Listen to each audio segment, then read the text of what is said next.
Simpsonovi letí do Japonska! Nějak mi z toho vyhládlo. Mě také. Nezajdeme si na pravé japonské nudle. Ten záchod mi doporučil bistro Americana. Táti, neletěli jsme skoro přes půl světa, abychom jedli v Americe. Zdárek, přátelé! Jsem americký číšník Joe, který je na peníze. To jsou pálky.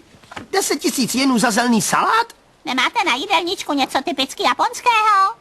Mně se neptejte, já vůbec nic nevím. Jsem jenom výplod amerického vzdělávacího systému. Rovněž sestavuji nekvalitní auta a podřadnou elektroniku.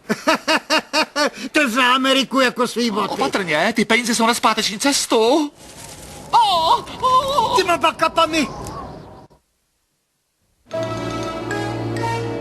Takže, pane Simpsone, vím, že nemáte ani cent, ale nebojte se. Spojené státy nikdy jen tak nečinně nepřihlížejí, když se jejich občan ocitne v těžké situaci. A pane ambasadore, jak se teď dostaneme domů? To nevím. Zkuste si sehnat práci a šetřete. Tak jako já, místo ambasadora je obsazené. Děkuji. Vítám naše soutěžící z Ameriky, rodinu Simpsonových. Je nám velkou ctí. Nepodlízejte mi. Tak, Simpsonoví, už jste si vybrali přání? Ještě to sice musím probrat s rodinou, ale já bych chtěl zadarmo oběd v Amerikáně. Ne, chceme 4 letenky do Springfieldu.